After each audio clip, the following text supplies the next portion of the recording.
Oke, Assalamualaikum warahmatullahi wabarakatuh. Bismillahirrahmanirrahim. Hari ini tanggal 18 em, Juli 2024, hari Kamis. Kita bahas mulai dari US market dulu.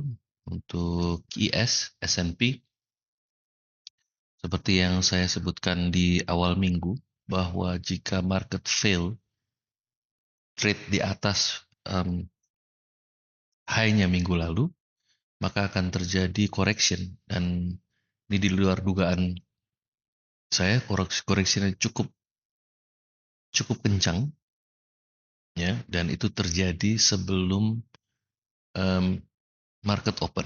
Ini kalau kita lihat, ya, yang biru ini adalah London. Namun di em, American marketnya, American sessionnya terjadi akumulasi. Nah, di sini yang perlu kita perhatikan, jika akumulasi ini akan diteruskan terjadi follow through-nya, maka target yang utama adalah untuk high yang yesterday, ya. Dan second targetnya adalah area high hari ya Senin dan Selasa, ya, atau high-nya minggu lalu. Ini adalah high-nya minggu lalu. Jadi dua area ini. Yang pertama ini adalah ini. Nah, sedangkan untuk jika dia fail, hmm, maka target kurang lebih di level 5590 area, ya, di value areanya yang 2 minggu lalu. Seperti ini hari Jumat. Ada dua hal kenapa ekspektasi saya masih ada untuk up move. Yang pertama, kita melihat saat turun ke bawah, kita melihat di sini terjadi akumulasi, ya, terjadi um, value area, dan kita lihat pelan-pelan dia membentuk menjadi lebih besar. Di sini menunjukkan terjadinya akumulasi di down move. Ya. Kita bisa bilang bahwa marketnya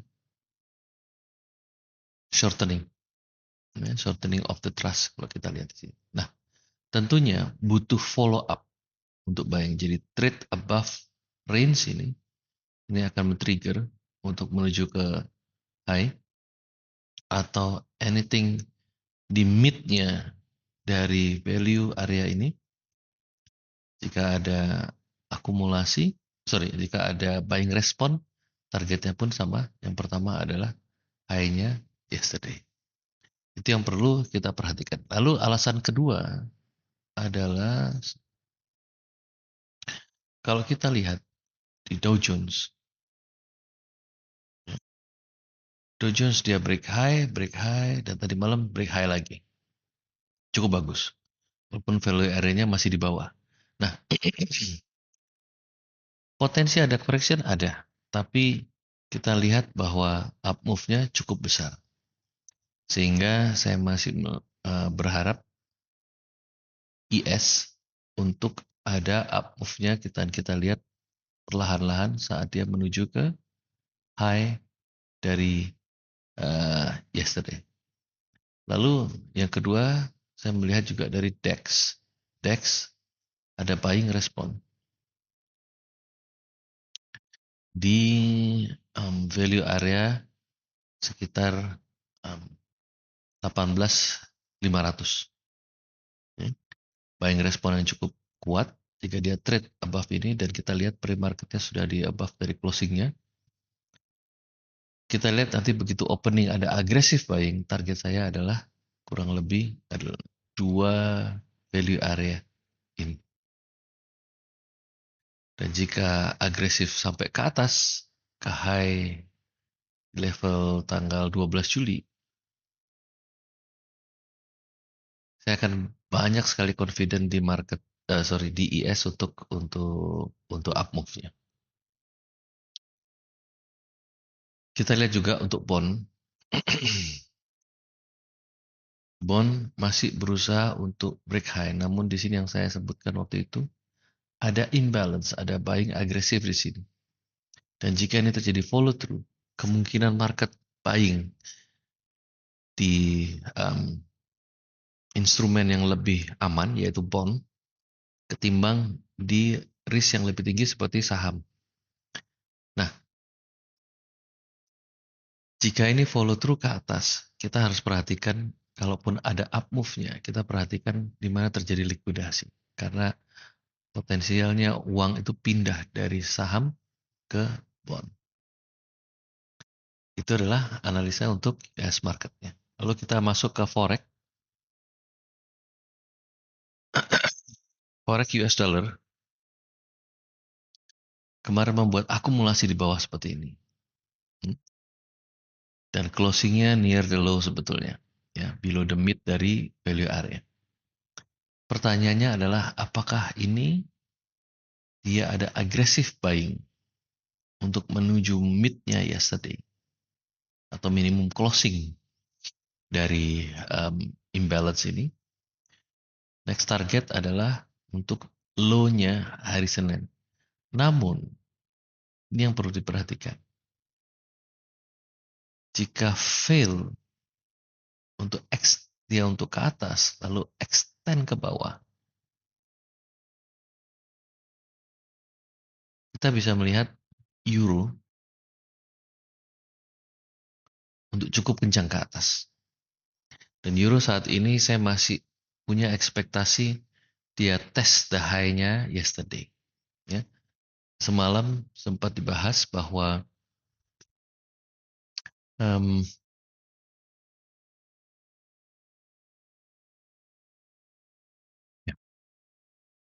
bahwa jika terjadi akumulasi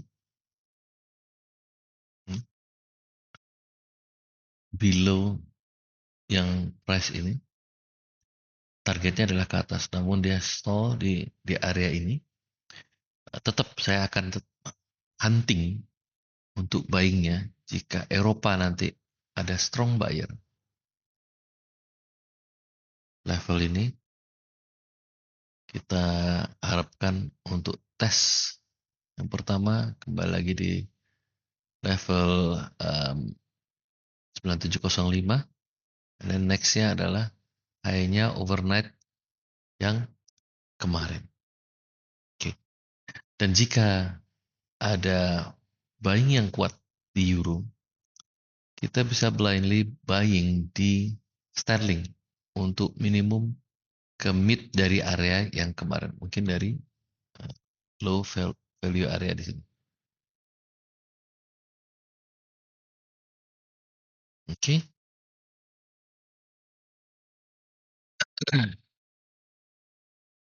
Berikutnya adalah yang perlu kita perhatikan gold, di mana saya sebutkan karena ada geopolitical risk, ada potensi perang dan hubungan cukup memanas di Arab. Ini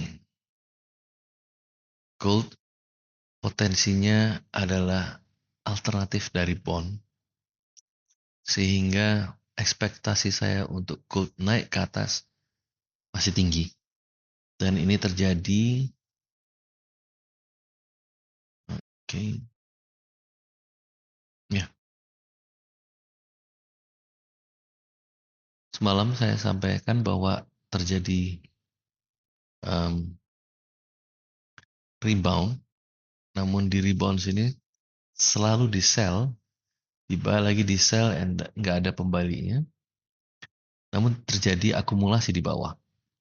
Dan sekarang challenge-nya adalah market stuck di selling area yang kemarin. Jika buying cukup agresif di sini, above this area, ekspektasi saya masih menuju ke high dari yesterday. Perlu diperhatikan level ini, jika turun lalu ada buying juga, sama. Saya menunggu dari European market dan harapannya di European market ada agresif movement ke atas. Terakhir, terhadap crude oil. Crude oil kemarin close at high, lalu dia jump di bawah seperti ini. Saya belum update apa yang terjadi, namun harusnya dengan pola akumulasi seperti ini, potensinya crude masih naik ke atas, terutama secara fundamental terjadi hubungan yang cukup terjadi adanya tension di negara-negara Arab saat ini, dan juga memanasnya kembali perang antara Rusia dan Ukraine. Nah, sementara itu dulu untuk analisa hari ini. Assalamualaikum warahmatullahi wabarakatuh.